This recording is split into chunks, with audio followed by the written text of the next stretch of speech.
Sounds like. My volume's not all the way up. We're on. The volume's not that, I don't know why, I heard it, but it's on. Okay. Okay, good afternoon, everyone, or good evening. Thanks for being here for the City Council meeting. We're gonna call this meeting to order at 6:01 p.m. We'll start off with introductions. I'm Lorena Barrera with District 3. Nancy Pemberton, District 5. Alberto Botero, member at large for last one. Camacho de Iron. So, introduce yourself. Sure, I'm Sylvia with ILR. Michael. Michael Muller, District 4. Nathan Solomon, District 1. Susie Marcus, District 1. Sorry. Spencer Hewitt, Deputy Humorist, Please. Jennifer Salido, County Administrator. David Guin, the CEO of the county. Brent Kidder, Lieutenant with the Sheriff's Office. Matthew Chavez, the Interim Director Matthew. Thank you. Go ahead, you introduce her. You did. Yeah. Susie. Sorry. Susie Martis with District 1. Thank you. So we have Susie Martis, as you can see, attending virtually. She notified us a couple weeks ago that she would be attending remotely pursuant to one of the allowable just causes. There are 7 childcare or caregiving needs, contagious illness, travel while on official business, immunocompromised child, or having a physical or family medical emergency, military service obligation, that allow her to attend virtually. Susie, can you tell us the circumstances for the just cause for today's teleconference participation, please? Sure. I had a cataract surgery this morning, so I couldn't drive up. So I'm doing okay, but I couldn't be there personally. Thank you. Well, we're glad you're doing well. Is there anyone over the age of 18 present at your remote location? And if so, what is the general location? Okay, perfect. Thank you. So I think that's all we need to do. We don't need to take a vote to have you participate remotely, but I believe you have to keep your camera on times. So just keep that in. Okay, thank you. So now we will move on to the approval of the June 10th meeting minutes. Are there any comments from CAIC members on the minutes? Seeing none, is there any public comment on the draft minutes? Doesn't look like there's any public comment. We'll close out public comment and bring it back for a motion and a vote. Move to approve. Second. Thank you, Nate. Thank you, Alberto. All in favor, say aye. Oh, sorry, because Susie is participating remotely, roll call vote. I believe, I'm sorry, I didn't get a chance to refresh my memory, but I believe that is what we have to do. So is that if you could call the vote, please. Councilmember Bodega, Yes. Councilmember Miller, Yes. Councilmember Solomon. Yes. Councilmember Pemberton. Yeah. Councilmember Marquez Yes. and Chair. Yes, Thank you. thank you. The motion carries. Moving on to current member attendance, openings and appointments. We have a vacancy in District 2 right now, another one in District 5. And sadly, today's Alberto's last day, so we're gonna be having a vacancy in the member at large seat. And if you know anyone who's interested in applying, and I encourage them to apply so that we can try to get these vacancies filled. Moving on to guest speaker. So today we have with us the County of Sonoma Executive Officer David Guin. Guin, sorry. Assistant County Administrator Jennifer Salido and Spencer, your last name. Ewan. From the County of Sonoma Human Resources Department. And they're here to discuss the Iolero leadership transition, the interim director appointment process, and if we have follow-up questions regarding Measure P, they're here to answer what they can as well. So I'll let you take it from here. Great, thank you. Well, thank you for having us here. My name is David Guin, as you mentioned. I'm about a little over 3 months into my position here as CEO for the county. I've been in this county, worked in this county for about 27 years in different roles with the city of Santa Rosa, the Federation, Great Manchuria, and then also the city of Sonoma. So I've been around here for quite a bit. Excited to be here. I have a team here to help talk about some questions, some items that we want to talk about today in terms of transition, what's going on with transition leadership with the our team. We want to talk about the recruitment, give some updates on that and the timeline and the process for that, get your feedback and input on that, so we make sure that we're doing that in a way that includes everybody that must be included in the process. And then just as we mentioned before, some full touch on Measure P as well, to follow up on what came of that and where we are now in what direction. So we'll talk about that as well. I just want to touch real quickly too on thanking the team, the Iolero team. We did get a chance to sit down with the team a few weeks ago.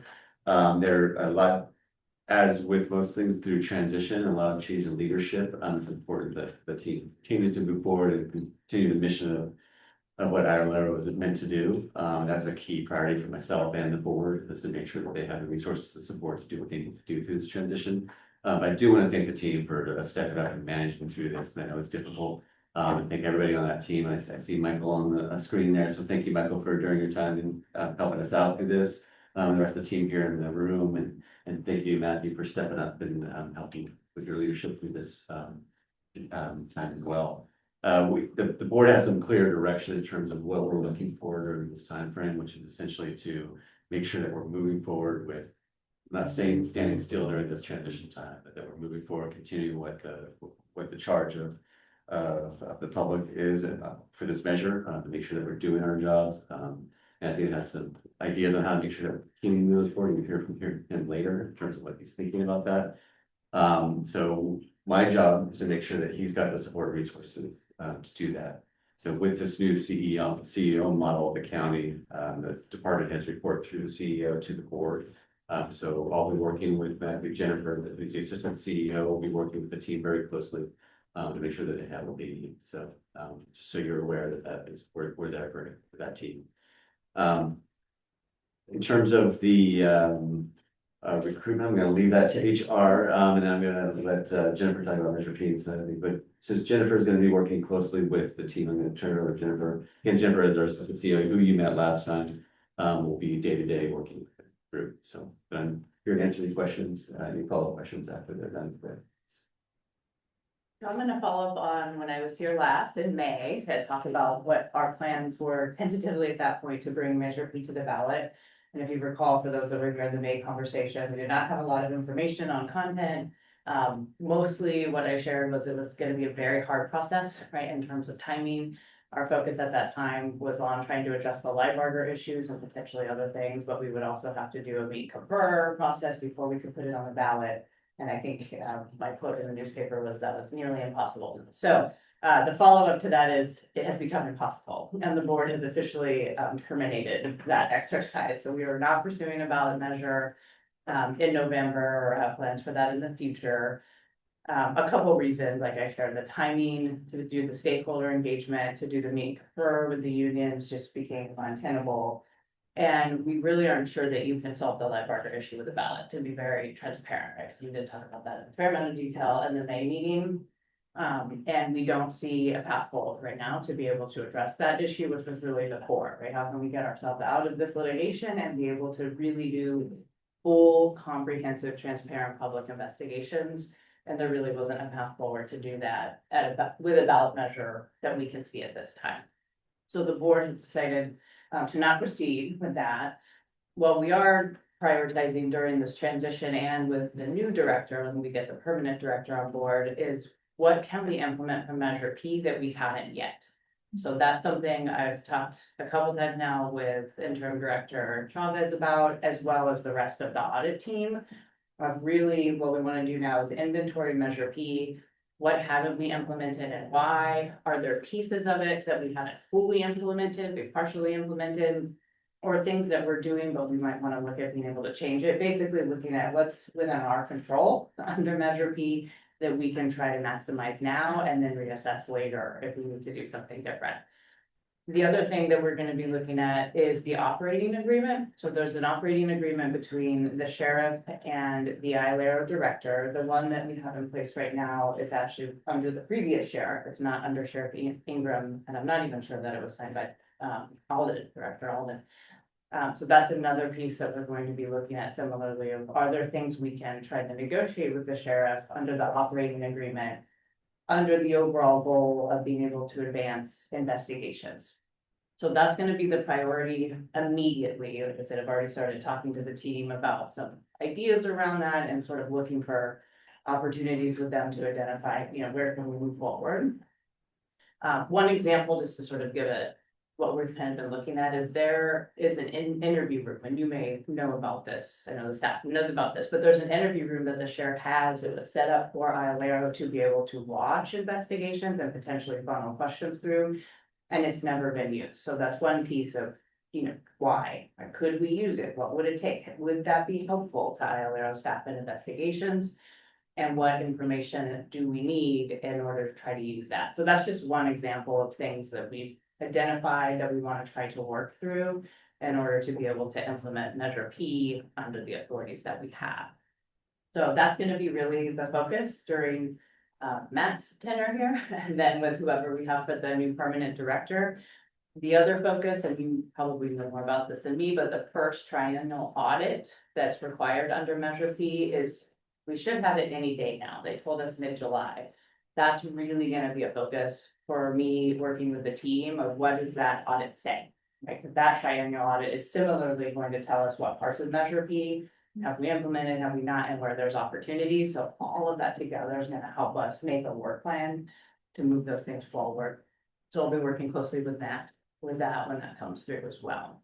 So I'm going to pause there. I know we talked a lot in May about potential ballots and initiatives and whys, and now we're sort of shifting into a different direction. So want to just open it up if there's any questions about that and where we're going to be going.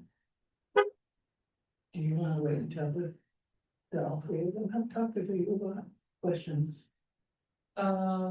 We can take some questions now if anyone has anything that they're eager to ask. I'll be glad to ask. What has been identified, if anything, of what Measure P does not allow ILARO to do?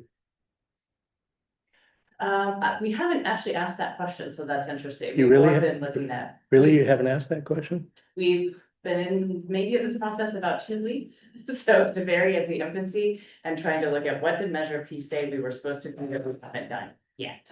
Is it on your list to identify things? And we ask that this be on your list to identify things that Measure P does not allow. Yeah, I want that. ILARO I to do. think that's an excellent question. Okay, will- is that really the core of everything? And that also will help us inform what we maybe want to try to negotiate in the OA, in the operating agreement, the OA, right? With Measure P, we can control those things, and then there's things that are impeding us being able to implement Measure P that we would then need to negotiate, and that will be part of it. And there was no prior discussion about what my ILARO was not allowed to do under Measure P? There was no talk before about that?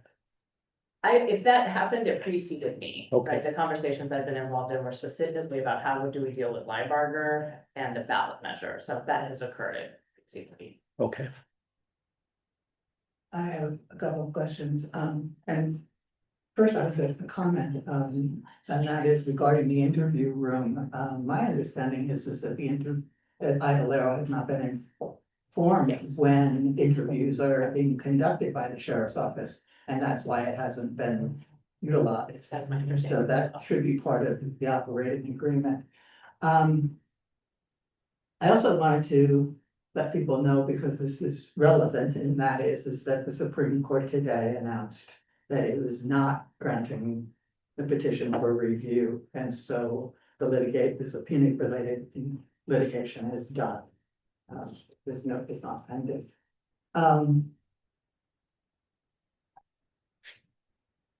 I guess the other thing I wanted to mention, just two things I wanted to mention in this context. One is that I was concerned, and maybe this was because it was in the paper and people aren't always quoted exactly correctly, but I recall that there was mention either by Supervisor Hermosillo or by you, Mr. Duran, that the core operation of ILR was audits. And I want to make sure that that is not what people believe, because certainly under Measure P, audits are a core operation, but Measure P was meant to ensure that independent investigations were done as well, and that's a very important consideration, I think, for the CAC and for the public. So I want to make sure that there is not any misunderstanding about that. No, and I think you're right, you're exactly right. I think the board was very clear during our conversations that implementation of Measure P was the priority. So I think that, getting back to what Jennifer's talking about, that's our job, is to figure out, making sure, are we implementing what we're not implementing, what needs to be addressed. So it was never about one specific thing, but it's implementation of Measure. Okay, Yes, absolutely. And we'll say the litigation that you referenced today, some of the investigations, and I don't want to speak for Director Chavez, but he informed me this morning and then again this afternoon about the litigation. Some of them were being held pending this litigation. So now that we have this answer, we have some options. So I think that's going to be top priority for us to work through with the director, what the next steps are now that we have that answer. but I assume that something will address under your report. Okay, I think that's all the questions I have right now. Thank you. You have some questions. Yeah, so I guess I'm curious how you'd characterize the relationship between the county executive office and ILRO. Like, are we all on the same team? Like, serious question. Yeah, Yes. I would say yes, right, and I don't want to make comparisons, so I'm gonna leave that, but as CEO Guin explained, the director reports to CEO Guin, that the day-to-day operations and sort of help and resources have been delegated to myself. I'll be attending the CAIC meetings during this interim period. I've attended and will be attending Director Chavez's staff meetings. I've met with each of, or almost done meeting with each of the auditors. So I'm trying to help them move that project forward and then liaison with the sheriff's office once we get to a point where we need to negotiate, and then also support them in how to bring things towards the board. But ILRO is a county department, it reports to the CEO. I would say they're the same team as every other department that I support. Gotcha. So you wouldn't say then there are certain departments that get favorable status within the county? No, and I think that's something that we were changing with this model. So the board intentionally went to a new model when they hired me, which is the CEO model. Before it was a CAO, which essentially each department reported to the board separately. That's spawned some of that fighting for resources, fighting each other, silos, maybe getting preferential treatment. My job is to make sure that doesn't happen, that we're one county, that we're providing support to all our departments, that we're working together. We're trying to find ways that we can support each other. So that's the reason this we're set up this way, is to discourage that.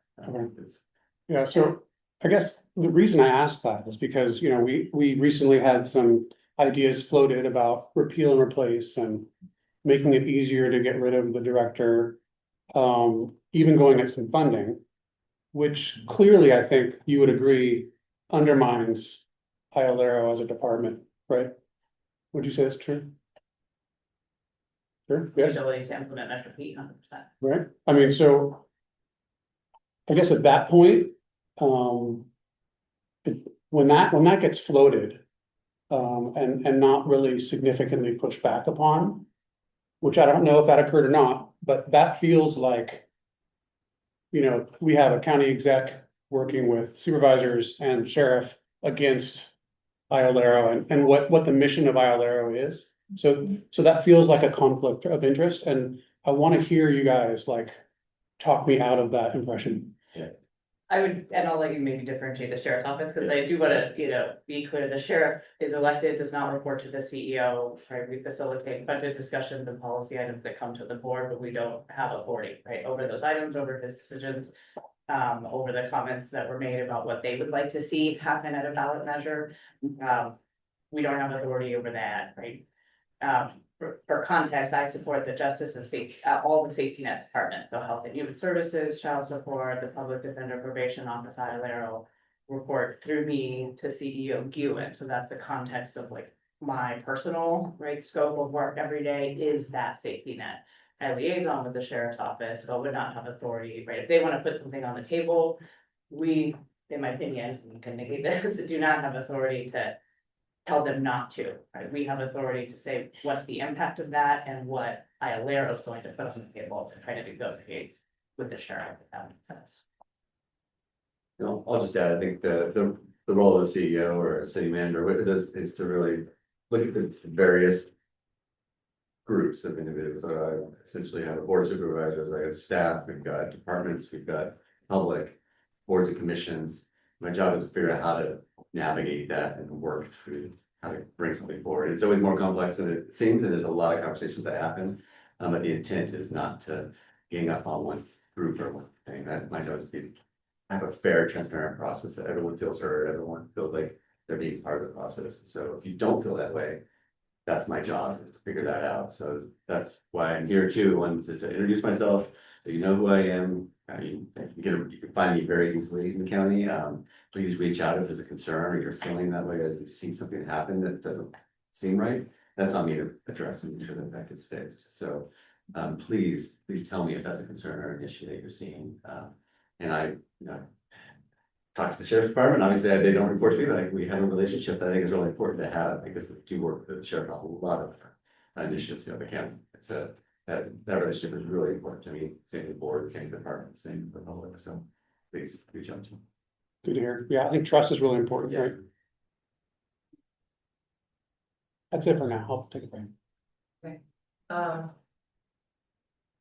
Susie, did you have any questions? Yeah, okay, I don't have any questions at this time.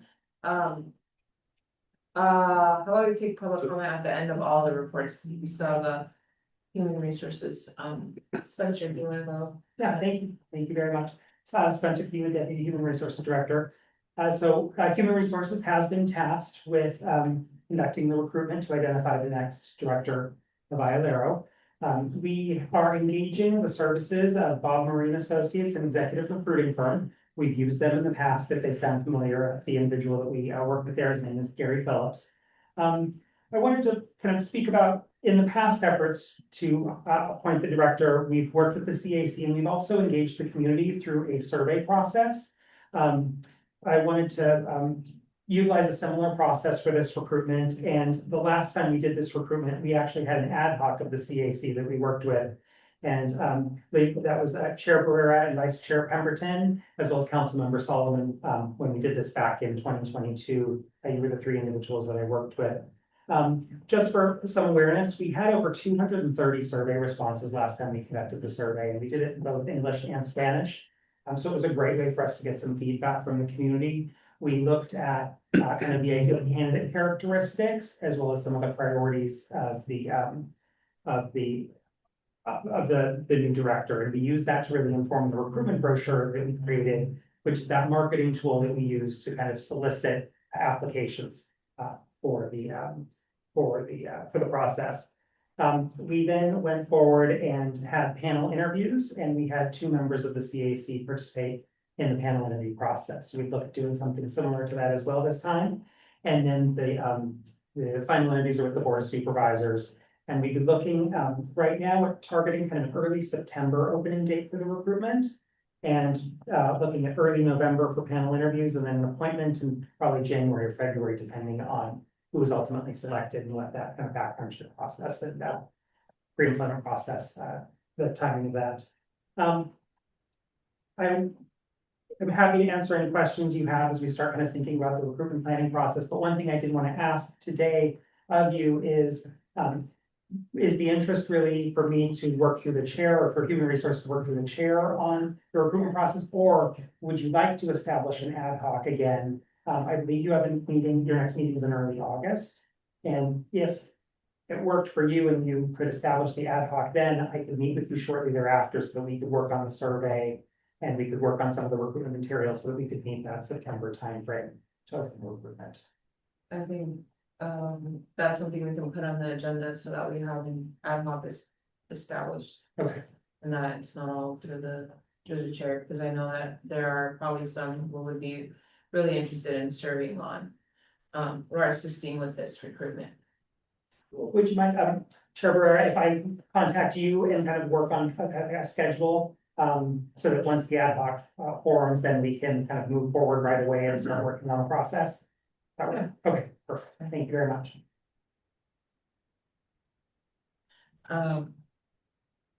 Yeah, I'm also expecting my first child, so I don't know how it's going to impact me, so. And that will be in September, so if, you can include Nancy and everything that you contact me on, that would be great. So I think now, if anyone has questions for the recruitment process that was announced, I think it's great to hear kind of the approach, I would say. I think I can't remember where I heard that maybe the whole process used in the past wasn't even going to be considered this time around. So I don't want to quote anyone, but I'm glad to hear that we are gonna be approaching the community and doing something similar, because I feel like it's a really important role to fill. So that's all I wanted to say. Are there any comments or questions from CAC members? I'll just echo Lorena's. I have one quick question. So that's the process, which is great, and that's as I recall it as well. And the board of supervisors is on board with that. Like that's already been agreed to, and that's it. That is the plan that's been shared with them at this point in time. Yeah. Good to know. Do you expect that to change? You say at this point in time, do you expect that? Not that I'm aware of. I mean, that's the process I've been asked to follow. Okay. So now we can take public comment on any of the reports that were provided. And we will do 3 minutes. And you want to start, Jen? Yeah, I have comments on all three of you.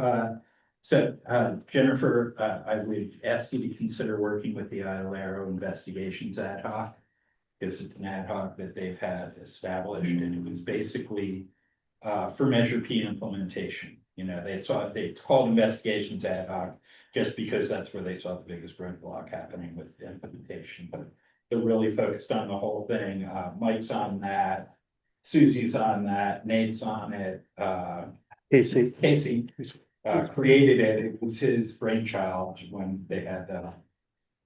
And they're really doing a lot of good work. They let some of us community members be ex officio and show up, feed in, but they're the power players. And so I appreciate if you work with them.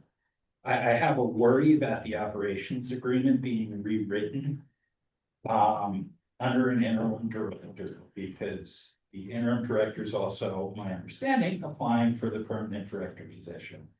And being this is negotiation, that puts him in a weird situation in those negotiations. And I love Matt, but you don't want somebody who's applying for a job to be in a weakened position in an important negotiation. So that's a concern I have. For Spencer, I think that there should be some community questions that come from the CAC unedited for the community panel. We've had trouble with heavy editing and questions in past recruitments where the question gets weakened and it becomes worthless.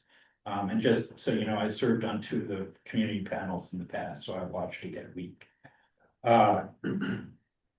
And if I understand, you said panels will be happening. I'm hoping one of them is still an experts panel because the experts panel is incredibly important. They just have knowledge that we don't have. People like, Matt and Michael who've been doing this work for a long time. Ask different questions than we would ask, and they really get at stuff. And it sounds like the timeline, the selection is going to be made by the current board of supervisors, or, gonna 40% of them are gonna be out of office. And so I wonder if the final selection should be held till after January. And what the difference in doing that, making the decision that way would be. And then I have a question that is either for Matt, Brent, or David. And it's from the sheriff's newsletter came out. The sheriff said that his budget request for extra money to deal with IOLARO issues was denied. And I'm just wondering if somebody can put some transparency in what that was. Yeah, I'll start, and Jennifer maybe will back me up. We have a large number of budget requests countywide, as you can imagine. We were dealing with some major issues, HR1 and health issues we're starting with this year. So a lot of departments, what we did is said that things, positions that they didn't need immediately, we're gonna postpone until the fall, and how that conversation falls. November, we're coming back to the board for the fall discussion based on closeout of our current last year's fiscal budget. Well, we now know what the state's budget is. We just found out this past week, and they finally figured out what they're gonna be, how that's gonna impact us.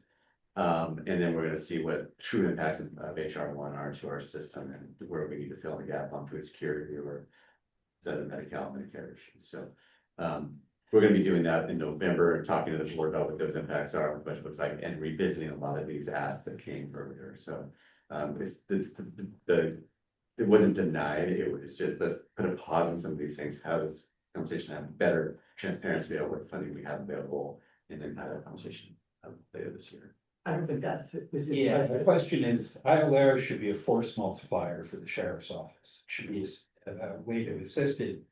And so I'm wondering what's why is it so hard to deal with IOLARO? The sheriff's office. I think, again, I can't speak for the sheriff's office, but I think when they budget requests usually come in when there's resources needed to achieve the goal that the boards and the sheriff wants to accomplish. So I'm talking to the sheriff, $9 million that resource will be valuable to them to help accomplish what AUP is trying to get done. That's about it. Yeah, so I think those resources are critical. I think we need resources on both sides, I think, to be successful, is what we haven't seen it so far in my conversations with the sheriff department.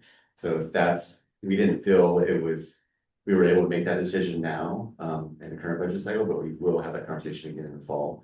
But we'll continue to look at it and see what's needed. Yeah, and any input you have in that process, that is a public meeting, so you're welcome.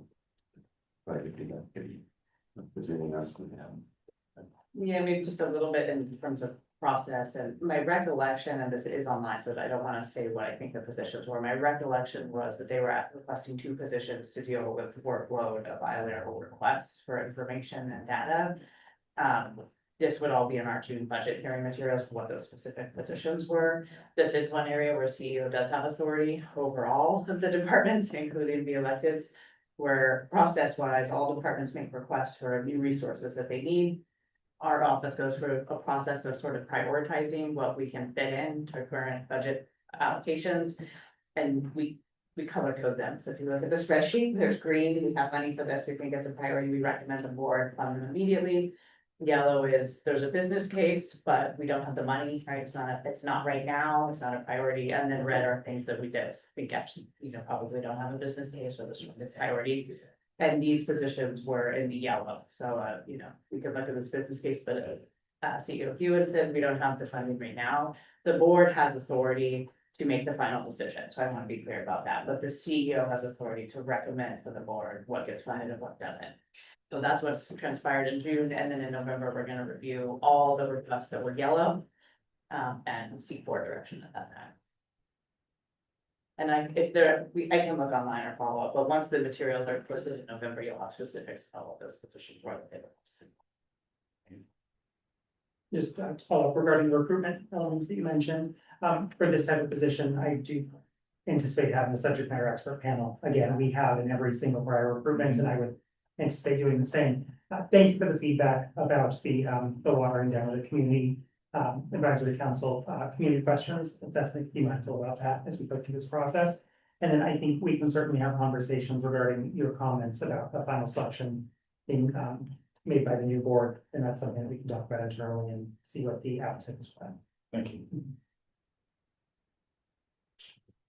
Yes, go ahead. Hi, I had a question for Spencer.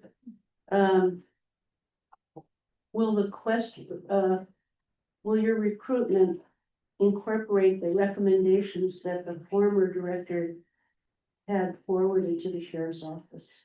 I understand from what I read that there were recommendations. I don't know what they were, that it was about policy. And it seems like instead of, let's say, well, in addition to serving the community, are those recommendations going to be sought after in the new, when you're searching for the new director, or do you just start from point zero? You know, in all honesty, I will talk to the board of supervisors and see what their interests are in the duties of the new director. And to be honest, I don't know what the recommendations were that Director Alden had forwarded. That may be something that is considered.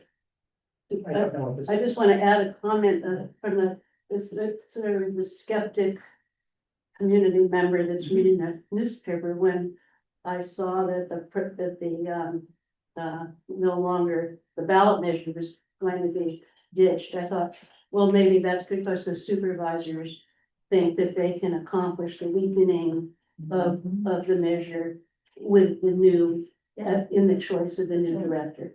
You know, that they will accomplish their mission internal, you know, from an internal point of view. And I just want to say that's a community perception that I think more than just me has. Thank you for that feedback. Yeah. I'll piggyback on the skeptic. Some of us, just a couple of us in the room have been involved in this since Sandy Lopez was.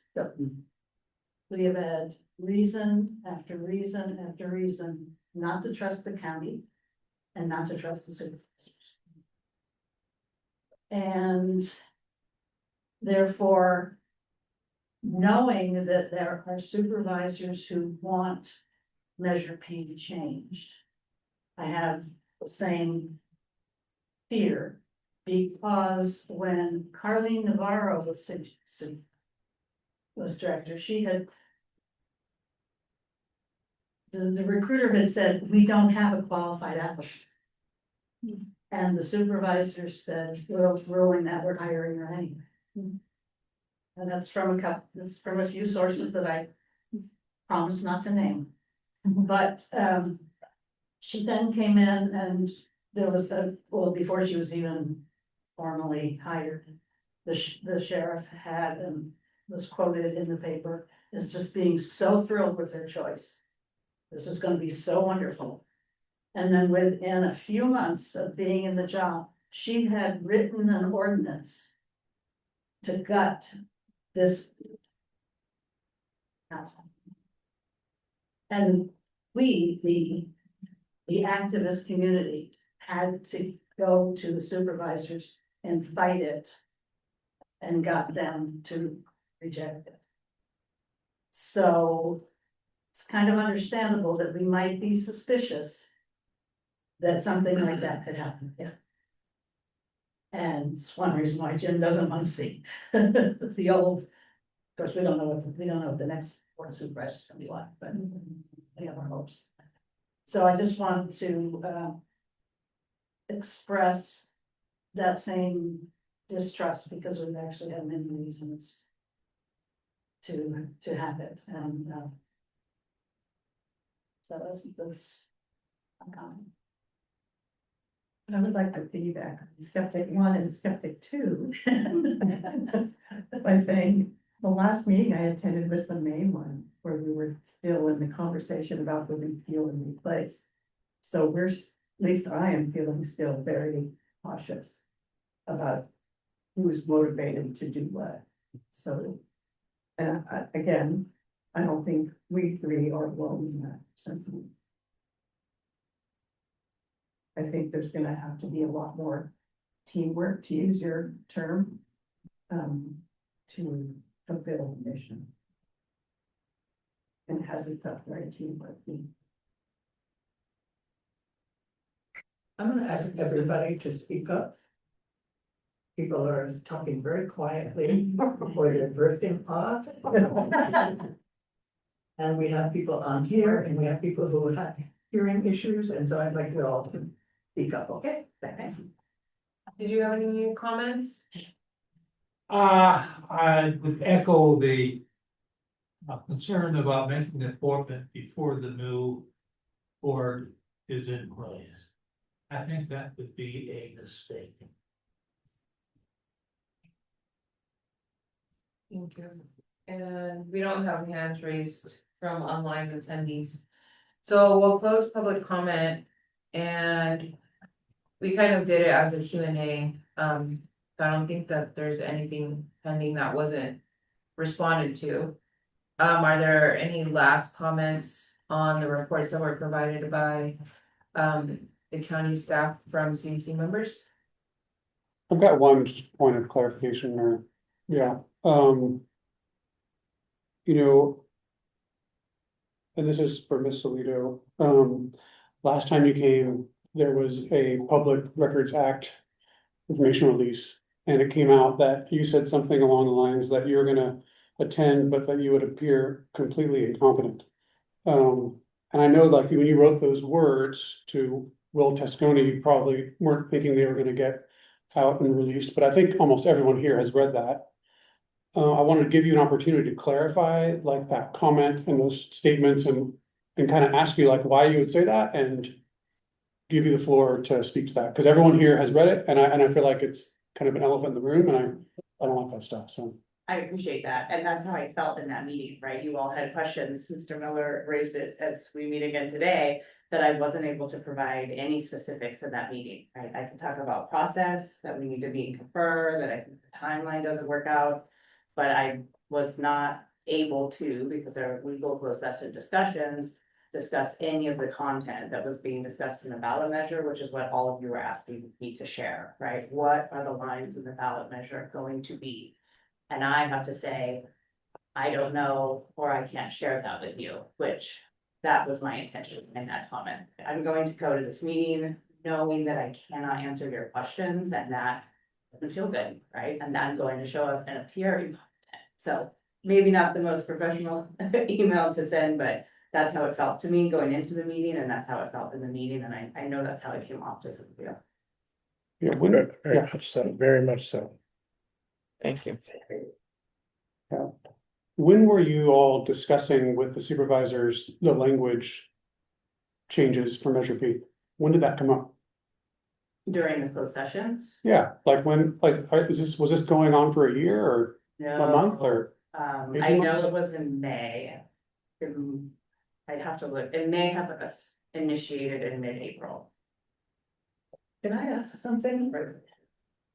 Yeah. I thought that even when you had closed sessions, that the topic needs to be made public so that the public knows that you're having those discussions. I never saw that on a single supervised, agenda. And I will tell you that also made people incredibly nervous. Yeah. It was incredibly uncomfortable. I did talk to Marissa from the Preston and Pratt under this, so it was agendized under a labor closed session because of the negotiation requirement with the DSA and Scalia.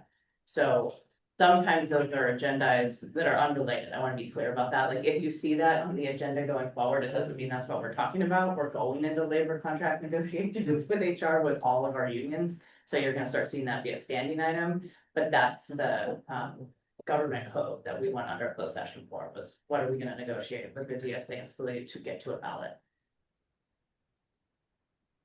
Okay, I will tell you that sounds really dishonest. It does, yes. I mean, Yeah. you're talking about a measure that was A ballot measure. a ballot measure that was voted on by 65% of the voters in Sonoma County, and to have conversations about it and not let people know that you're having conversations about that is really that creates a lot of distrust and needless distrust. I mean, that's the thing that sort of has gotten to me. And this is not, I'm not talking about you guys, I'm just saying that this whole process from beginning to end has been a bunch of casual comments made and then, oh, I can't talk about it because it's in closed session. That's really bad form. And I would urge county to reconsider how they do that. And if you're talking about a ballot initiative, even if it's under a labor agenda item, let us know that something that we voted on is being, there's discussion about changing it. We deserve to have that. Because we knew those conversations were happening, because people reported back to us about them. So it was very clear from our perspective that the people who were against the Measure P in the first place were the ones being consulted, and the supporters of it were not. So the supporters of Measure P were told, can't talk about it, closed session. And then the opponents were like, what language would you like to see inserted instead? So it was very imbalanced and undemocratic, to be frank. I mean, that's how it came across, and it was appalling to me when I heard it, and I'm still not over it, as you can probably tell. So. Yeah, I'd like to be very clear. We really support the sheriff's office and law enforcement. We want this to be all of us win-win and work together, and it just has not felt like that at all. And it's causes a lot of concern and risks. A lot of ugly stuff. So we support law enforcement. We want law enforcement. We want to work together. The citizens have spoken. Let's work together.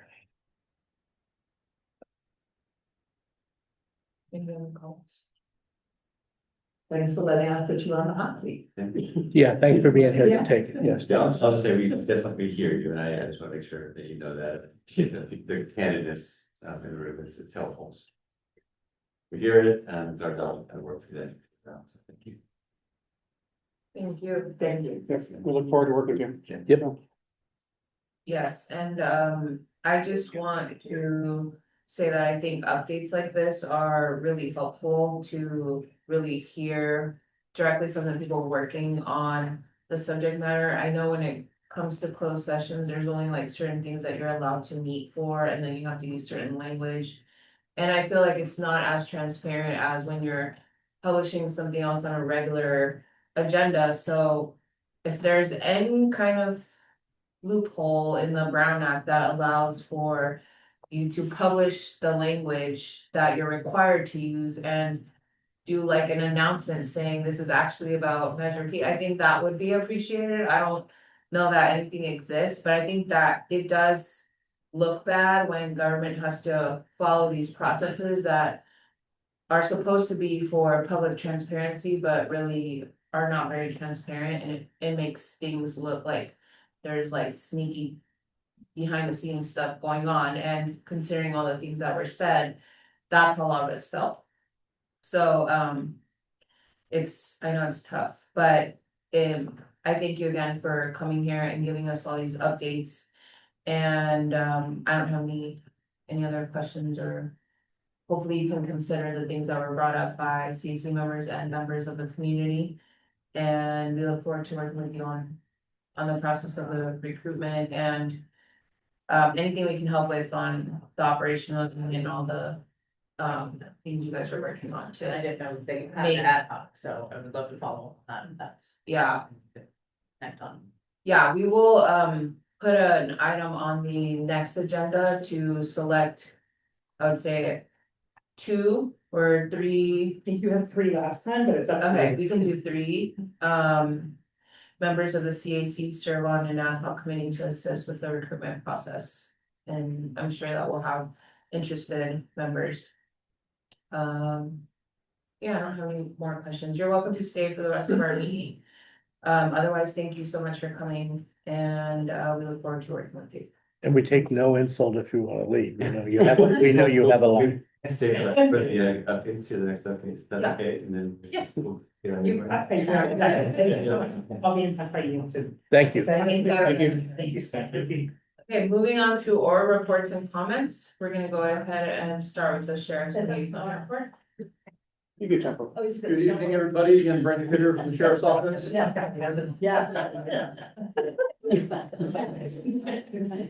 Exactly. Yeah. Just start my report with some follow-up from last month's CAC meeting. I know there was a question asked about CAC members attending use of force and de-escalation type training. I've spoken with one of our TT sergeants, who's also a simulator sergeant. He is willing to host up to a 10-hour day for CAC members who want to come and check out some use of force type training, scenario type training, simulator training. It'll include SB 230 training. It would be up to a 10-hour day, whatever the members who are willing to attend are willing to do and go through to see kind of what we have to go through, usually on a quarterly basis at minimum. So what I will do with that is ask that someone be appointed, gather the names of the CAC members who would like to attend, and then email them to me. And then maybe include a couple dates in the next month, 2 months that would potentially work. And we'll see if we can't get that scheduled and get people through the training so you can get a little taste of what we gotta go through and the decisions that we gotta make. Okay. CAC member as a veto has been asking and inquired about translation devices and patrol. This came about, I believe he was involved in the tour of the jail that happened back in May, if my memory serves me correctly. And he's on the language access app. Correct, right. So he during the tour, he is telling me that he saw correctional deputies using some sort of device. I have asked everybody from assistant sheriffs to captains to lieutenants to sergeants to deputies. There are no specific devices inside the jail. So, well, I don't know what he saw. He doesn't know exactly what he saw or who he saw. We can't figure it out. What we do have access to are tablets that sometimes can be utilized to, whether it's through like a Google Translate, same with cell phones. In a pinch, we can also have access to the AT&T language line, where we would call up the number, say, hey, we have an incarcerated person here who speaks X, Y, and Z language. We need a translator. They go about finding a translator, and then we communicate to them through usually via speakerphone. Very similar to what we do in patrol. It's the same type of thing. So unless he has more information, or unless somebody else who was on that tour has more information about the specific device or who he saw using it, I can't ascertain what he's talking about. And I have confirmed that whatever technology Axon has, these are body cameras, we are not utilizing. I don't know whether it's been finalized. I think I reported that last time, but I want to confirm that's not something that is that's being utilized by us at this time. I know there was questions regarding, or there was an inquiry about posting, basically advertising community members to take a tour of jail in the CAC newsletter. After consultation with administration, that we don't open the jail to the average member of the public to come take a tour. Got to be affiliated with the CAC or other community groups where there's a peaked interest. And in those cases, we will make those accommodations and have those tours.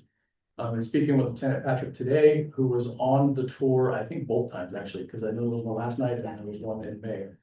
The only ask is make sure we have a little bit bigger group. I guess there was only 2 last time. I guess somebody bailed at the last minute or something.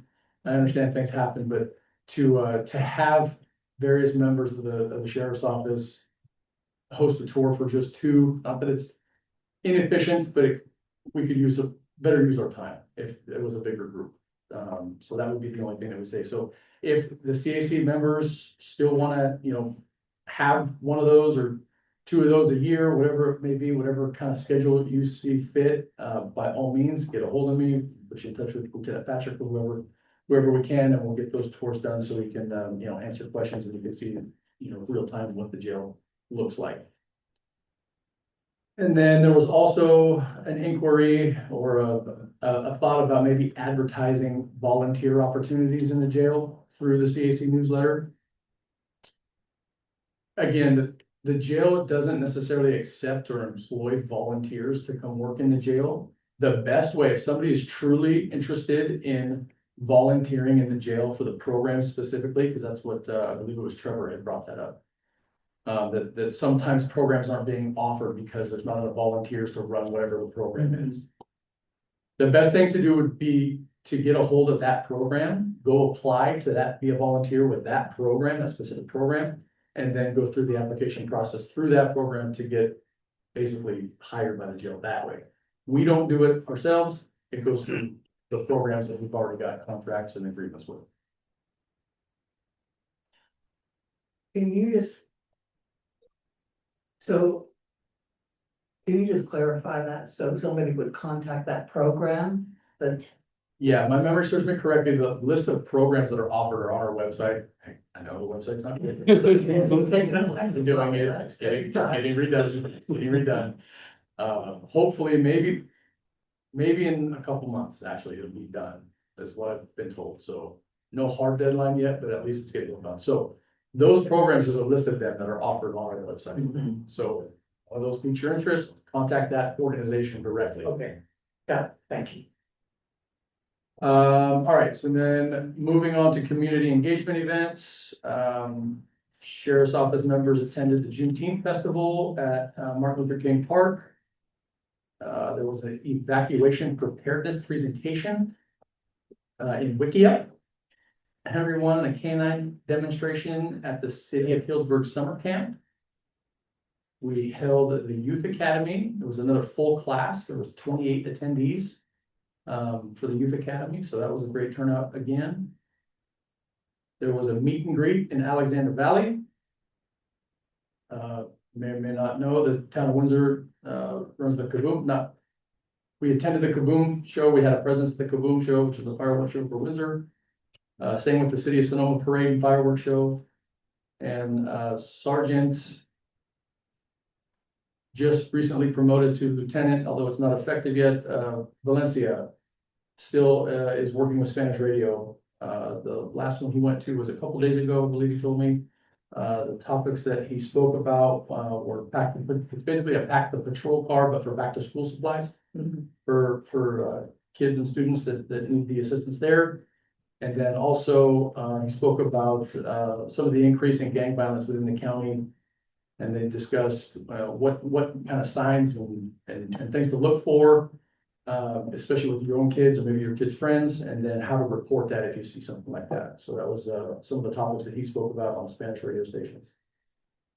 And then the last thing I've got is the immigration information. So the notifications received from ICE, there were 45. The requests for information were 7. The notifications that were returned to ICE were 4. And there were 2 arrests by ICE in the detention facilities.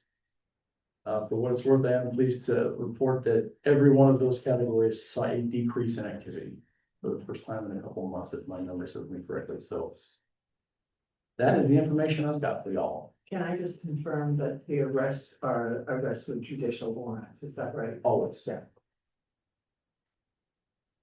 Thank you. Our director's report. Good evening, everybody. I'm Matthew Chavez. I'm the interim director of ILARO. I know a good many of you. Some are new faces, but I think most of you have before. I've been with ILARO since 2022. As Mr. Guin and Ms. Salido have noted, I've been asked to fill the interim role while the county looks for a new permanent director. The purpose of the interim role at this time is to make sure that the office continues to do the work, because the director is changing. Doesn't mean our work stops. As a matter of fact, it just continues to increase. The workload gets heavier and heavier. So my core job is to ensure that the audits are conducted both as fast as we can, but without sacrificing the quality necessary to ensure that policies are being met and that we're giving a fair review to every one of them. We're also conducting investigations. That's another Ms. Pemberton mentioned earlier about that being part of our core mandate, that's absolutely correct. It's one of them. We have several core mandates. Audits is one of them. Investigations is another. Outreach is a third core mandate. We also have mandates to do recommendations and policy analyses and making them in public reports, including the annual report. So we have very diverse core mandates, and my job is to ensure that we keep those running as smoothly as possible until we get a permanent director. And so that's my marching orders, and I'll do the best I can to get that done. Part of that is to look for efficiencies where we can speed along, for example, the audits. While it's not the sole job of our office, just numerically wise, that's the largest number of issues that we have to deal with of the audits, the sheer volume. We do investigations and they are conducted accordingly, but the audits are a large volume. So we're going to try to ensure efficiencies on those, the analysis for the completeness, review about how quickly the sheriff's office conducted their investigations, how quickly we get our audits done. Ensuring that the complaints that come through our office are structured in a way or vetted in a way that gives the sheriff's office at least a little bit of a head start in order to look at the issues that are involved, because some of them come through with a lack of information, and then we get into a circle about trying to figure out, well, what's going on here. So we're going to try to focus on clarifying that issue so that we can move it along a little quicker. We're also going to work on coordinating for the independent investigation procedures. We have prior investigations and officer-involved shootings. We have a couple of ongoing investigations currently, and I don't know if you saw the press reports today. The sheriff's office issued a release indicating that there was a death in the jail yesterday evening. And so that will be one of our independent investigations. I personally did the last two in custody death investigations, and so I'm very familiar with that process, and I had a good relationship with the sheriff's office, Lieutenant Kidder and his team in getting those processed through. We intend to do the same here. We don't know any of the facts yet, so that's going to take some while to unravel and unbind that, but we intend to push that forward with the same vigor that we've done in the past. If more vigor if possible, we will. And one of the primary goals is also to attack the backlog. I didn't say clear it. Clearing it is too high a hurdle, I think, at this point, but certainly attacking it using the efficiencies that I just noted. In order to present the permanent director, whoever they may be, when they come in, my goal is to ensure that they have a well-run, well-oiled machine that is doing the job that Measure P requires, that the community expects, and that is a fair representation of the work that we're mandated to do. So that's my current structure. As is mentioned before, we had received today word that the Supreme Court, California Supreme Court, denied review of the petitions to review the decision from the Court of Appeal regarding the enforceability of the subpoenas, or ILR's ability to issue those subpoenas in the whistleblower case that's currently pending.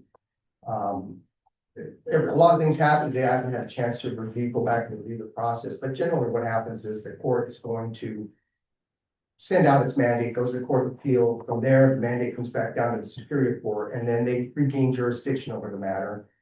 It's an administrative process. It may take a few days. That's how it generally works. It's not unusual. And then at that point, we'll revisit the issue and see what we need to do to start implementing and enforcing that with respect to the ongoing case in which that issue arose. I don't have much more to say about that, frankly, at this point, because we need to review with our lawyers and counsel about what impact that would have, because I was not involved in bringing that. So I'll have to get up to speed, and I just found out about this denial several hours ago. So you have to bear with me on that. Again, I mentioned there was an in-custody death last night, and we're notified by the sheriff's office.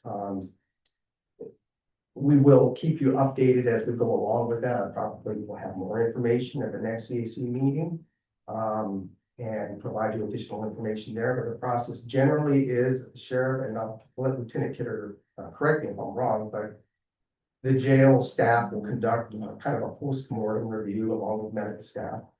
That's a fairly quick turnaround. The criminal investigation to determine if there's any criminal wrongdoing associated with the event is conducted by the sheriff's, I think, the violent crimes investigation unit. And so they'll take care of that. But the coroner's inquest to determine the cause and manner of death is outsourced to Marin County to avoid a conflict of interest in that particular finding. That's important because the cause of death, that's the physical cause. Was it a heart attack? Was it brain seizure?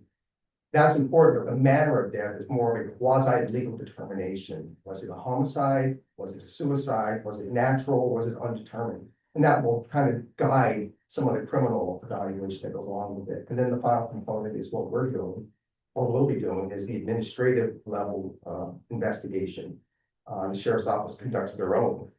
I don't remember the exact time frame, but I believe it's either 60 or 90 days after the sheriff's office commenced their administrative investigation, and ILR will then initiate its own. That gives the sheriff's office time to compile some of the information that we're going to need to jumpstart our approach. And so it's actually, in my view, it's a good buffer zone for us to be able to hit the ground running when we're able to delve into that matter. So again, I'll keep you updated on that at the next meeting, give you more details to the extent I can. I think Ms. Salido mentioned the triennial report. We are waiting for that. My understanding is it's supposed to be coming any day now. That's the representation from the auditors. We're excited to see what they have to say in there, good, bad, or ugly. It's an independent report, and we're anxious to hear what their perspective is. I've been with that for over 4 years. I've seen it from inside out. You know, when you look at things from the inside out, you get a gruesome view. So I'm really interested to see what a third party has to say about the outside in. And we will, of course, keep everybody updated on that as well. And then finally, the annual report, we're going to begin preparing that. That's something that we typically would start up right after the close of the fiscal year, which was June 30th. So we're hot on pursuit to get that done. We also have NACOL conference coming up in November. We have yet to decide internally how many people we're going to be able to go. We're right now, the entire county has budgetary issues, and so we're going to have to very carefully calibrate the number of folks in order to preserve as much as we can by way of resources. But certainly we intend to have CAC members, at least one, if not more. We're going to see what we can do. But it's a valuable experience for the CAC members. I know several of you have gone in the past, and I think they've had a good experience coming away from there. So, and then of course, we're going to continue our outreach process with Lizette in charge of that. And in the interim, what I'd like to do is offer to you guys, if there's any topical issue, I can't speak about internal cases, those are all confidential by law, but I'd be more than happy to prepare and come and present to you on any topic, policy topic that might be of interest to you. I did the K-9 audit, so that might be something you're interested in. I know that that's already been dealt with, but use of force is another topic. I've dealt with some of the patrol issues concerning domestic violence investigations and things of that sort. They all have different layers of complexity to it that sometimes aren't apparent on the space. If you're interested at all in that, let me know in advance. I'll be happy to prepare something that's topical and provide it to you all, and happy to take any questions on that in advance of your mission as you review the policies and make your independent recommendations to the sheriff's office. So that's all I had for the moment. That's a lot. Thank you. And we don't have any public correspondence reports to provide, so we can take questions from CDC members on the reports that were provided, and then we'll interrupt for public comment. Is there any questions, comments? I don't have any questions. I have one question for you, Matt. And that is the ILO under John Alden was publishing on our website some of the results of the audits. And will that continue to? Oh, yes, That be absolutely. continued? Just because you had mentioned you couldn't talk about any audits because of the confidentiality, I want to make sure that we're still going to get that. Oh, absolutely. Let me clarify. Yeah. The penal code prevents us from talking in detail about the specific officers' names and the events and identifying information, and that's always been the case. What we do is in our annual report, we'll provide high-level summaries that don't identify any individual by name. We try to do it by topic in very generic facts, and we will continue to do that. Great. We've also published on the website, we've been doing it now, going on 4 years, any audits that deal with an issue that falls within the exception of the law. It's SB 1421. That is in the penal code, it's 832.7. That allows certain exemptions to the publication of investigations, and it applies not just to ILRO, but to the sheriff's office. And so they have their 1421 page on their website that you can review those cases.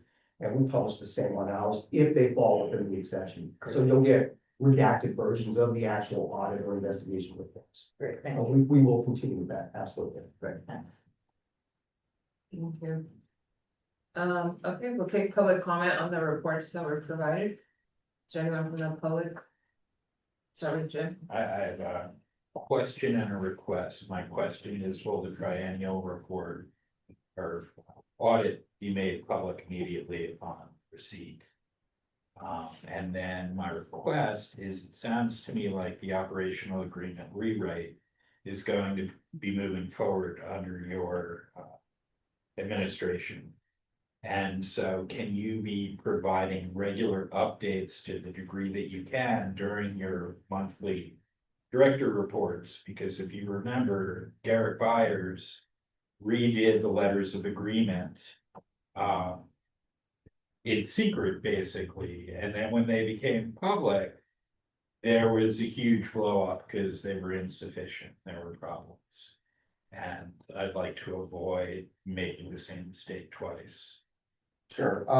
Take them in order. The triennial audit will be made public as soon as it can be made public. I think what we're gonna get is a draft, unsigned draft, and comment back and forth, and so that wouldn't be public because they may make changes to it. I expect I'll have to work with Jennifer's office to figure out how we're gonna get that process done, because that, eventually it has to be presented to the board of supervisors as well. And so I'll have to take a little bit more direction from Jennifer's team about how we make that public, but I wouldn't anticipate any delays on it. With regard to the operational agreement, it is not my understanding that I'm tasked with changing that agreement. What I've been tasked to do is to look at possible ways that it could be approached. I have had a lot of experience with it, so I'm gonna review it along with our team and come up with ideas, possible suggestions. But my understanding is that's something that the permanent director will have to deal with based on whatever information we can provide that individual when they come in. So I'm happy to provide updates to the extent I have them, but I'm not it's my understanding that it is not my role and authority to change those operational agreements at this time. Thank you. Just to follow up on what you just kind of indirectly asked or said to Jennifer. So once the triennial report is finalized, I guess, does the board of supervisors have to have like an agenda item to accept the report? Oh, That's my understanding, and we tentatively talked to, Director Chavez mentioned the annual report, depending on the timing, we could do them together, or they could come at different times, so we're gonna see when the triennial is done, when the annual report's done, and kind of decide at that point. But it might make sense to sort of do it at the same time, as the big sort of state of ILRO report. Got it. Okay, thank you. That's helpful. Any other public comment? Yeah. Yes. Yeah, for the interim director, are you discussing, well, first of all, let me start with this. The recommendations that the former director made, and those to the sheriff, can those be made public? And if I may, sorry, we'll take all of your questions and then that way you can address them just like we normally do in our meetings. So that way we have them all and then we can close out public comment and then turn it back for the director to respond to the questions. So if you have a list of questions. Let's see. Well, one was, I was wanting to have access to what those recommendations are.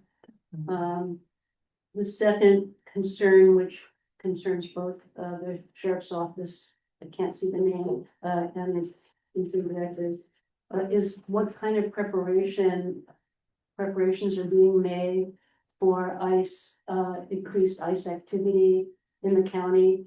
And I really am concerned about the interaction when there are, let's say, protests, raids, whatever, and ICE and local police forces intersect.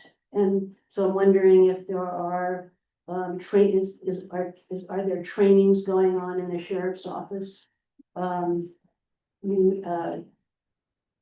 Going over various scenarios, of what could possibly happen. And I think that, I would hope that Iovero is concerned with that too. I mean, it's such a potential for excessive force incidents, for example. In very chaotic situations. And what kind of preparations are made? That's a concern. And then there's, this is kind of hard to say, but having witnessed at the Board of Supervisors, a meeting where of the deputy sheriffs coming forward and not wanting to comply, and the sheriff supporting that, comply with the subpoenas and so forth. And the sheriff was, I don't know, neutral or supporting his deputies. Now there's been the Supreme Court decision. Will the sheriff comply? And if the sheriff doesn't, what role does Iolero have in demanding that the sheriff comply? Okay. Thank you. Any other public comment? That's okay.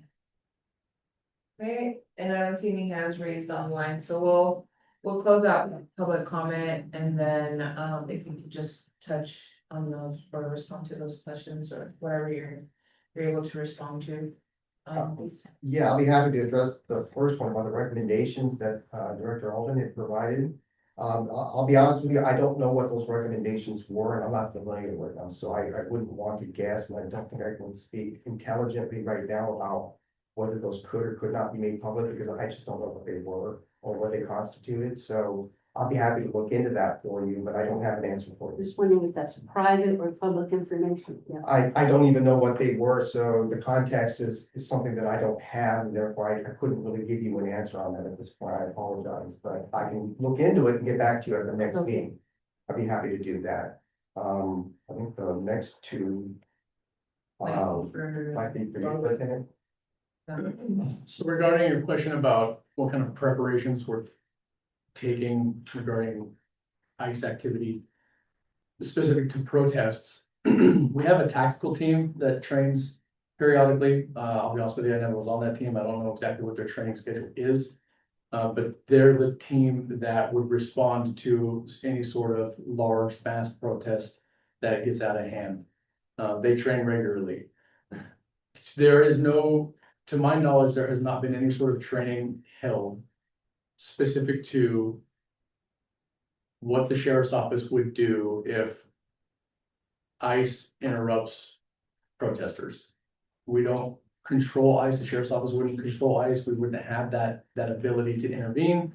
The only time we would become involved is if we are starting to see ICE agents break the law.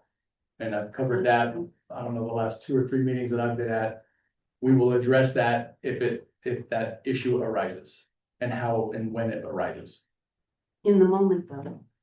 Yes. Or just Yeah. prosecuting, or, because I understood. Both. Yeah, in the moment. Okay, that's what I was concerned about. And then what was the second part of your question? Will the sheriff's office comply with the Supreme Court decision? So again, I can't speak for the sheriff. My understanding of the sheriff's position on that whole thing was that it needed to go through the legal process before he came to a decision, which is why he seemed neutral.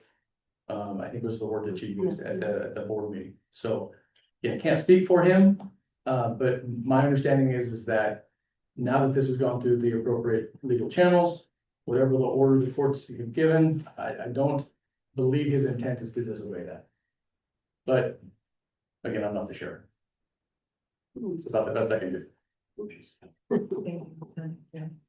Um, Can I add something to that? Because now it's a question of the Sonoma County Superior Court ordering production of documents pursuant to the subpoena. They've already objected, that objection's been defeated. And so, do you have any understanding what mechanism the sheriff would have to violate a Superior Court judge's order to produce documents as the Supreme Court has designated? If there's a mechanism, I'm not privy to those conversations. Okay, thank you. I also want to clarify something, because I think that there were two subpoena issues. The one that went to the Court of Appeal had to do with subpoenas with regard to the whistleblower complaint. And those subpoenas, that's what resulted in the Court of Appeal decision, and that's what resulted in the California Supreme Court decision not to accept the petition. The other issue is the subpoenas that were issued in the Elias Chavez killing investigation, in which the sheriff's deputies were subpoenaed. The sheriff delivered those subpoenas, but the sheriff's deputies took the Fifth Amendment and wouldn't answer questions. And there, what the sheriff did was, there's an issue called there's two cases, Garrity is a US Supreme Court case, Linebarger is the California Supreme Court case. Those two cases offer a way around that so that they can answer the questions without being subject to criminal prosecution, the use of those in criminal prosecutions. That's the Garrity Linebarger issue. The sheriff, it requires an admonition by the sheriff. The sheriff refused to issue that admonition. That is not an issue that has been decided by any court. Whether the sheriff can be forced to do that, and that was the issue that was whirling around as one of the issues on a new ballot measure. So I just want to clarify that you're not going to see the sheriff issue Linebarger admonitions as a consequence of the California Supreme Court's decision today. Okay? That is my understanding as well. I agree with that. It's important, yeah. Thank you for that clarification. Okay, so I think we can close the reports out. And we'll move on to our business items. We will start with the, and this was brought up at our last meeting, to put on for this meeting. Discussion and possible action, on the proposed bylaw amendment, authority of the chair and vice chair as CAC spokespersons, which would be amending Article 3, Section 3, subsection B of our bylaws.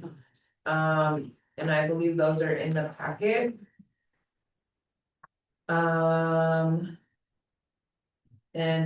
was that the one? Sorry, they're not highlighted, I was supposed to. There. You could tell. Appreciate it. Yeah, we'll see yeah. The shadings. We're starting at page 12 of the Basically, it's just copying those duties of the chair into the vice chair role. Per our discussion last time, which was basically this.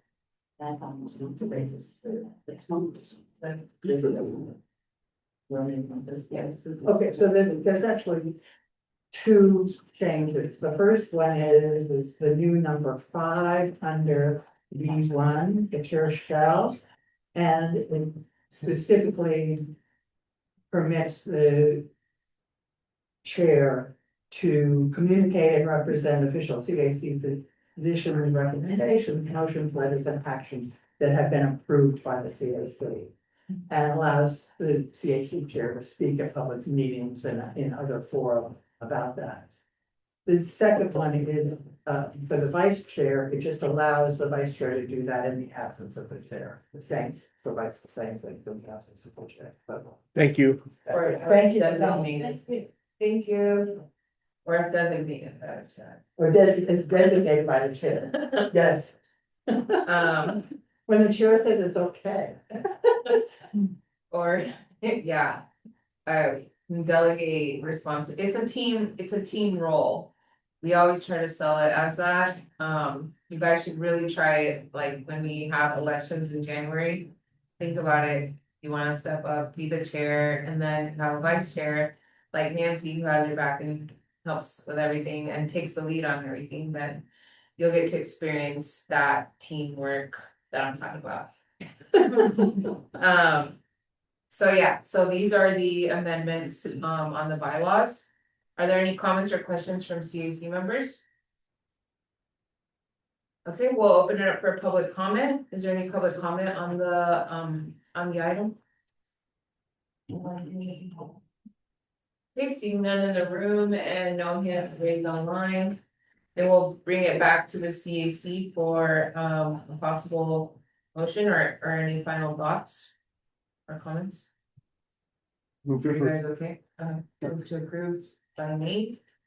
I'll second, Who's first? Okay. whatever, one. Okay, cool. We all do. And then, was that King do a roll call vote, please? Councilmember Botello, Yes. Councilmember Miller, Yes. Councilmember Gonzalez, Yes. Vice Chair, Get it? Chair, Yes. and Councilmember Marquez. Yes. Thank you, that motion carries. So we will get this cleaned up and then send it to Lizette to send to ISD so that the bylaws on the website will be updated. Next is. This is an item that was proposed, I think, by Casey. Discussion and possible action on consideration of hosting a candidates night for District 2 and 4 elections on Iolero/CAC topics before the November 2026 election. So I think it was proposed by Casey to put something together since we have 2 supervisors who are gonna be replaced. And we haven't done anything like this before for the supervisor role. We did something similar for the sheriff's election. But it's still something important that the CAC should be involved in, and I think there's a variety of ideas on us doing something or maybe teaming up with another organization like Clean and maybe working on that. And then maybe we can brainstorm on how that process can take place if it's something that you're interested in us doing or assisting with. I think we should do it. I mean, I think at least consider it. Casey and I definitely discussed it. There's a lot of work involved in putting this together though, so it's probably an ad hoc or something. In terms of that level of effort, I mean, so I don't know how best approach it, but. I do know that Clean was willing to co-host. Oh, great. And so willing to Share the help organize it. I would think it would need to be in September, because I think ballots go out. Somebody. Ballots go out in October, yeah. Yeah, so we would probably want to do it, I mean, it doesn't have to Late be in September. connection with our September meeting, but it would need to be done.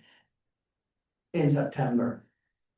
You wanna pick a date now or in the next couple of weeks, because their candidates' calendars. Right. Book up. Right, and the closer we get, is The harder it gets. the harder it will be, but yeah, so we. Would you all want to do it with? I would just suggest that I would be on Zoom. Because it's 2 different districts, so anyone can participate. Yeah, so I helped with the sheriff's kind of like debate that we did. And I remember during that time, I think we were like on Zoom only. Yeah.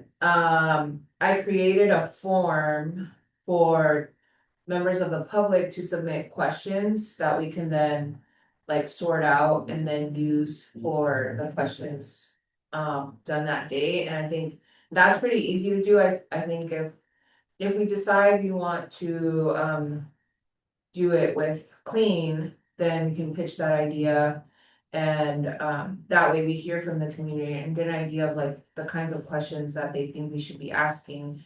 And then narrow them down so that, because some of the questions turn out to be repetitive. But it's not that hard to do. I think probably the hardest part is just scheduling and getting everyone coordinated. And offering a Zoom option. I don't know if there's a process that we have to follow because it's clean and then it's also an official. I mean, we wouldn't. If CAC members are not gonna attend and maybe you guys are just gonna listen in, then we don't have to post an agenda and do all that stuff and. Maybe we don't even need Lizette to spend her evening doing it, but, so those things we need to work out. But I think what we want to decide is, possible dates. And if you're all okay with, Clean's offer to. To host it or Co-host. to co-host? Yeah, that sounds fine. I mean, of course, that sounds great. I think more help is Yeah, great. I agree. Yeah, and I think we should pick a date and maybe reach out to the candidates to make sure they're gonna show up. I mean, that would probably be the first order of business to make sure. If they're not gonna attend, then there's no sense in having yeah. that, so.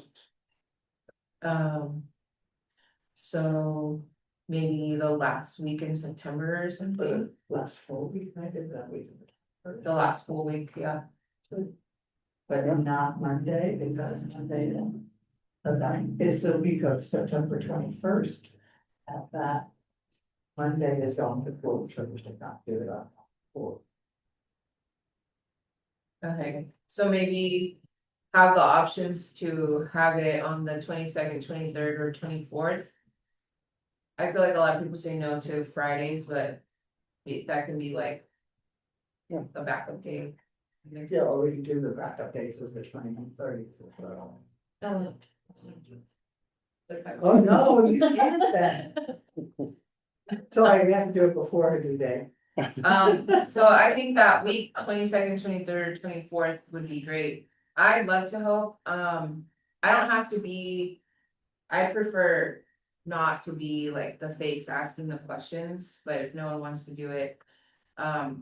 Then I can be that person, but putting a form together and collecting the questions from the public. I can assist with that. If you guys think that we should do that, I think it's a great way to hear from the community. Yeah, I think that worked well last time. Okay. I think we'll need I mean, the odds of you being able to do it, I think are slim. Yeah. So Well, we'll you need never a know. moderator, I mean.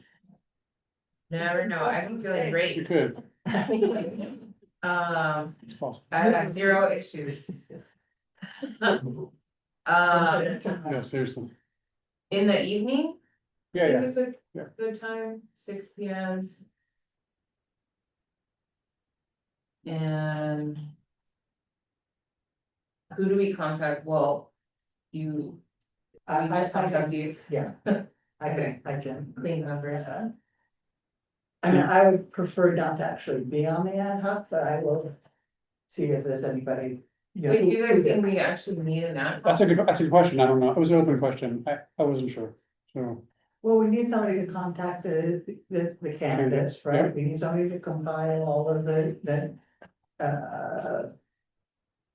all of the forms that you're talking about. We need some publicity about it. We need to, so we need to get it out to people. This work should be done. No, it's a lot of work, yeah. It's Casey's not here, we could assign it to him.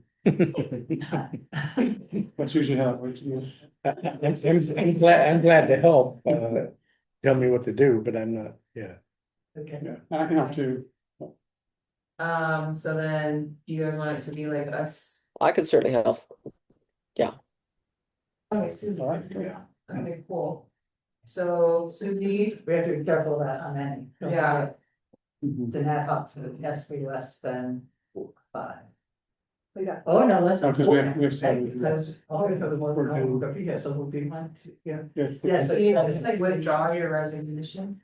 Already in. Signed, sealed, delivered.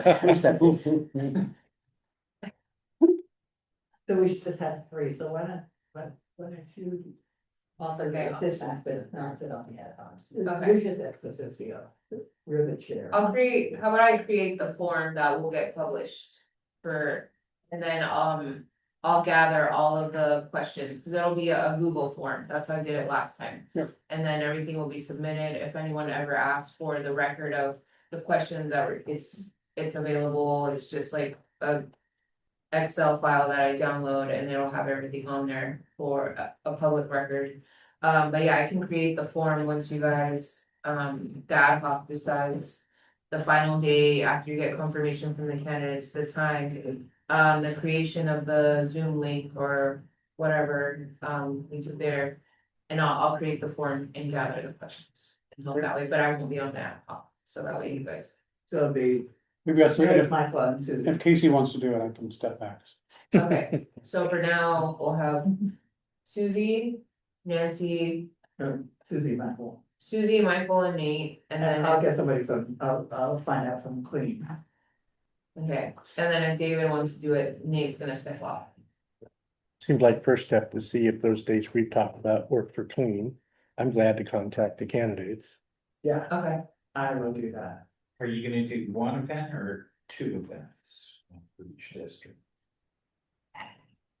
Just one. Good. Time frame, One I think with both one of is them. probably heavy enough lift. yeah, Two would be crazy. Just with the bandwidth of the, well, let's take some public comment on this item to hear ideas from the public. Jim, do you wanna start? I just want to say thanks. I think it's a really heavy lift, so I appreciate you willing to do the work. It's an important thing to do. But you're busy folks, so thank you. Okay, was there a reason why you asked one or two events or? No, just for clarity, just, I can see advantages and disadvantages to each. you know, so. It is only 4 people though. Yeah. That's what Yeah, it's not like the primary. No, it's only 4. 6 people. Yeah, it's only 4 people, so I think it, See that. I don't think it'd be too cumbersome to do it that way. And the subject matter will be The same. related to, yeah, That's a good, oversight and law enforcement, not, their full political agenda for. the district. right, so we want oversight for sure. Do we wanna include, questions about ICE? Cause that feels like obviously a hot button topic Yeah, and might be clarifying to people who watch. yes. Oversight. ICE, Measure P implementation. That's a lot right there. Yeah, I think okay. Any other public comments? Sorry, forgot to ask. No? Okay, we'll close out public comment then. I think we got some direction, so we have our ad hoc committee. We have a volunteer to contact Clean to connect, someone from Clean with our ad hoc to co-host, and then a volunteer to create the Google form and collect the questions. And then we will follow up with Casey since it was his idea and see if he wants to help and then take some work off Nate's plate. And we have an idea of like the subject matter that we want the questions to be around. So we can include that information in like the paragraph of in the form where we're inviting people to submit questions. Okay, any other final comments? Maybe the community engagement ad hoc can get involved a little bit in terms of like publicizing the event. And it also needs a new head as well. Okay, Who's on the community engagement? Once Alberto's gone. I think I got no responses to my emails, so I don't know. yeah, I mean, he told us. I sent out an email June 14th. Well, I think we can get all the information and then have Ricardo put something together. Which I think he did before, and then we'll push it out, like create a flyer or something. For that. And Clean has a new, mailing list as well, Okay. and a website. Okay. The word will get out, and I'm sure the community will help. Yeah, yeah. And I'm sure the candidates will want to get it out as well. Yes. Okay. Perfect, thank you, so we will move on to. So it's 7:40. And the next part of our agenda is adjourning, so ad hocs can meet, so. We have. All the immigration ad hoc committee here, are there any other ad hocs that can meet or that will be meeting? If not, we can continue with the agenda and then our ad hoc can meet separately. Yeah. Okay. So. Good. Items 7. And 8, and move on to item 9 of the agenda. And this is the CAC committee reports. We'll start with community engagement. Yeah, so I will just note that I summarize where our community engagement committee is currently. And I sent an email to the chairs and the committee. That includes a link to the community engagement ad hoc folder that has work that Rania has started. And kind of next steps that need to be taken. Right now, she's working on the communications plan, and she had already had an outline and was working on adding finishing touches. She's referencing the Dallas plan. There's a link in the email as well for the plan that she's using as a reference as a guide. And moving forward, I think stuff that we still need to work on was a clear purpose statement grounded in building trust with communities, defining our target audience, because we throw that around a lot, but I don't think it's defined anywhere, who our target audiences are. Working on consistent messaging and shared voice across CAC members and distributing roles and responsibilities to ensure that the community engagement committee keeps moving forward. And then working on tracking our success and make sure they're realistic. I think last year with what happened and then even this year, I think sometimes we dream big but weren't realistic, especially since we had more ad hoc committees this year and then possibly adding an event. I think the reality of that is taking smaller bites to get things done. With that, there's a timeline there that we worked with Lisa and Rania on. And lastly, there's going to be a new chair for the community engagement. So the work is outlined there. It's just we need to focus on it. And I think interim director reminded us it's a core mandate. And I think it's, Lisa does a lot of the work, but it's something that the CAC also needs to focus on. And I think oftentimes because Lisa does a great job, it's getting done and focus on it because other things have come up. Just my 2 cents. Okay. ICE and immigration. I had a conversation with the public defender. I was gonna call him the federal public defender, sorry, that's because I worked there and deal with them all the time, with the public defender, and we are going to be working together to prepare a kind of handout that we will then present to the sheriff's office for people who have been, for whom the sheriff has received notification, so that they have an idea of what resources are available to them. And I also talked with the guy who was not just the public defender, but also the attorney who is there assigned to deal with removal issues. He's called their removal attorney. We need to meet. We're gonna schedule something tonight because we have some other goals. I received an email from NBOP asking some questions about our policy positions, and I explained that we haven't fashioned those or made recommendations to CAC about policy recommendations, and that we would be working on that. She also asked about an item that we last month had put on a future agenda, and that is having a presentation from the sheriff's office about the ICE sheriff relationship and what get, you know, how that works. So that we would be doing that here as part of the presentation and, she thought it was gonna happen tonight and I explained to her that it was listed as a possible future agenda item, but we hadn't scheduled it yet and I would get back to her when we did. So, but we haven't done that yet. Language access, we haven't met since we met last time. I think we had discussed that. John Azevedo would follow up with. Lieutenant Kidder on what he reported earlier about the, translation devices and things like that. So that was the only direction that, or theme that we decided we needed to follow up on, and we haven't met since then, so we need to schedule something. Iolero Investigative Authority.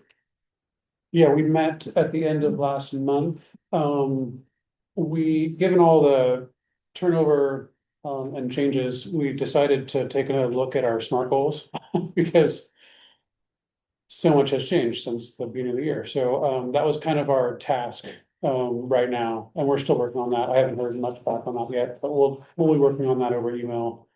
There's also some discussions going on. We're reaching out to people within the community to kind of discuss just the overall relationship between, you know, the principals here and that's going well. I think that's about it. So. And then jail programming, that's what, John and Trevor. Yeah.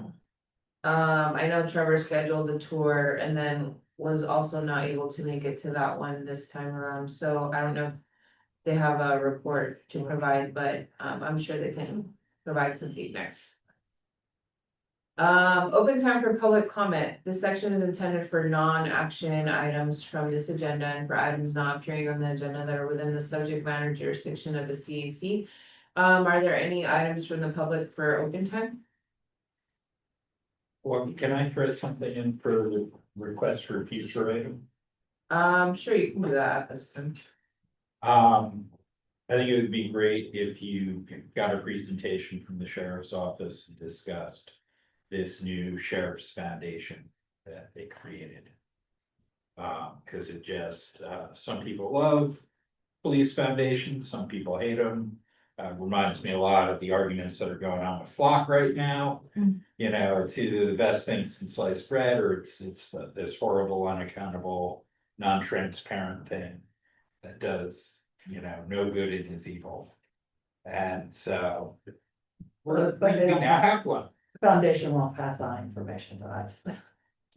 Well, you know, does money flow both ways? Does the public not go into foundation? There's all sorts of stuff that would be good questions. That's we'll put that on our list for future agenda items. Thank you. And we'll talk about that with our interim director. Okay, any other comments for our public open time? Yeah. I attended the first jail tour that Trevor wasn't able to go to. And I remember about the translation thing that they said they used tablets in Google Translate. Okay. That's not, you know, it's a little vague, but that's what I remember. That tracks. Yeah, That's consistent. that's what you had. Okay, thanks, Tony. That was a great experience. I appreciate that, and just for what it's worth, talking with Lieutenant Patrick, who accompanied the folks that went last night. Had nothing but positive things to say. It was interactive, it was good, at least from his point of view, so. I don't know exactly what those two individuals say, or saying about it, but hopefully it's the same. I received an email and I sent it to you. He's a super welcoming, open-hearted guy. He's really easy to be with. Yeah, I agree. Okay, thank you. And if there's any hands raised from attendees online. So now we'll move on to requests from CC members for future agenda items. We have the item for the creation of an ad hoc for the director recruitment. And then the other idea that was just pitched by Jim Duffy And then you mentioned, I forgot that we had, said we would ask the sheriff to present on what immigration stuff. Yeah.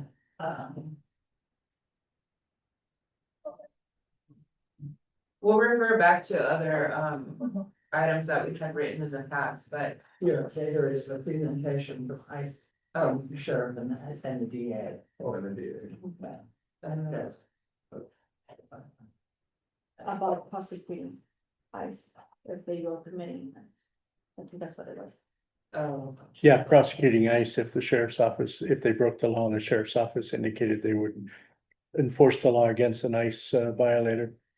Do we want a presentation on that? Well, I don't know. I don't- Yes, no. I thought we got confirmation. Yes, but Yeah. Yeah, I think it was just getting confirmation that the sheriff's office would, if they break the law, they would I think enforce there were it. two different things. I think that was one of them. I think that's right, getting that confirmation, which we did today. Yes, But I think there were also a suggestion that we actually, you're gonna be reporting all of this stuff, but to sort of do what we did with Michelle, our ad hoc did, where we talked about how that whole process worked. So you want her to come present again? Well, we haven't decided anything, but I'm just trying to explain what it was. Yeah, I think we wanted confirmation because we were gonna publicize it in the newsletter. And then I think Lieutenant Kidder said, hold up, let's make sure it's confirmed from the sheriff's office before we do that. So that was what I recall. Cause we wanted to put that in the newsletter as item 13. I'm looking at our minutes about future agenda items. Okay, Yeah. all right. And though I do remember there was some request to possibly, if it's even available, to have a presentation, a co-presentation from the sheriff's office and the DA regarding prosecuting ICE agents if they commit crimes. Yes. Sure. Okay. I don't know how long of a presentation that would be. yeah, I know. Yes. I don't see the need. Yes, no, perhaps. Depends. Sounds like we could table that Here's the this time. presentation. Yeah, It depends. I don't know how long anybody can talk about that. yeah. If there was something to present on, I think what the ad hoc received the presentation on is like. Super detailed and. Has a lot of context that would take up like a whole meeting. Just an understanding how like notifications are received, how they're responded to, how all of that. It's very it gives you a really good perspective on the process and still kind of confusing to me at least. But it's a lot of information and that something like that would take up a lot of time. So what we do is we kind of keep, or Lizette keeps an ongoing list. And so far, we haven't put it on an agenda. I do remember what one of the reasons was the whole getting an interim director and then the Measure P stuff was like priority. Because remember, we also had talked about canceling this meeting at that point. So we'll keep it on our list for now. Cause the ICE isn't going away. Anyway. Okay, anything else? Any CAC announcements? We have cupcakes to celebrate Alberto's last day. So. So today is Alberto's last day, as he announced in June. He decided to leave us, abandon us. I don't know if you guys recall. Last time, I said we would have an item on the agenda to amend the bylaw saying that we weren't going to accept his resignation, but. He didn't take that seriously. Of course, I was joking. Alberto, I feel like you've contributed a lot to the CAC. You've been a great member at large. I know you volunteered a lot. And I feel like you always have really good points to offer and we have really good discussions and it's great to hear your perspective in conversations involving the type of work that we that we do, so I think you're definitely gonna be missed. Sounds like you've also been working on a lot of stuff that we're gonna have to figure out how to reassign and juggle. Ronya's there, she's really the workhorse. But yeah, but I also understand that you work closely, so we can go and like bug you while you're at work if we have any questions or anything like that. And you said you won't turn us away, so I think there's ways to find you if we needed to, but really thank you for. We know No. you all are. Yes, thank you for your work and everything that you did for while on the CAC. It's been great working with you. Thank you. And I'm not always comfortable like making comments the way that I'm doing with other guys.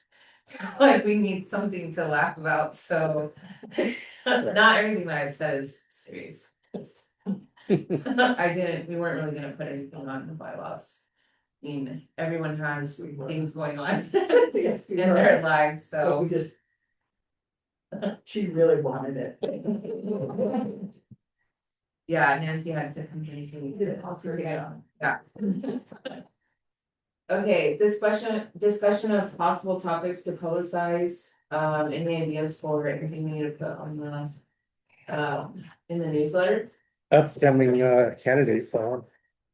Yeah, once we have that information, I think we should make like a big announcement. Just to tell them, we're working on it. Oh, you. Or, once we know the date ideally, but I don't know, a heads up even before we know the date, I don't know. Yeah, I think we could do something like that, okay. Watch for further information. Well, and match it with a call for questions. yeah, Yeah, that's a good idea. That's a Okay. good idea. Well, actually. That- Probably find out if the candidates are gonna be available at all. Well, but see, if they say they're not, and you say, what a shame, we got 2,000 questions that people. Well, down 5. So that would be a shame if you could squeeze this in. Yeah, that's part of my thought is putting it out there kind of puts pressure on like, Okay. I gotta go, Maybe mention the update about Measure P, but not. It not being be put on the ballot, Yeah. the court decision, Yeah, the court decision and no, interim director. Yeah. That's been already. yeah. We can do it again, It's on there. make sure everybody posts his face. Okay. Just send with a picture. Yeah. How Only about fair. candidates, seeking candidates for CAC? Oh, yeah. Great idea. Okay, anything else? I don't think we ever put on there about the DA and the sheriff and SRPD agreeing that they would basically arrest ICE officers if they were committing crimes. We haven't put that officially in writing on a newsletter yet, so that was something we were talking about last time. I don't know how to word that, but we should put something in there about that, because community members have been asking about that for months. But we haven't confirmed that the DA would prosecute. The DA did confirm to the sheriff, everyone confirmed, it's just no one, I think there's a little shyness about putting that in writing out there, but that's all been confirmed. I think Lieutenant Kidder told us that 2 months ago. Okay. Maybe we'll work on Actually, I have, that's the information I was given. Okay. Okay, so our next meeting is scheduled for Wednesday, August 12th in this room at 6 o'clock. And I think with that, we can adjourn this meeting at 7:59. Yeah. Thank you all for being here tonight. thank you. See you at next meeting. Don't forget to stay for cupcakes. Yes, please.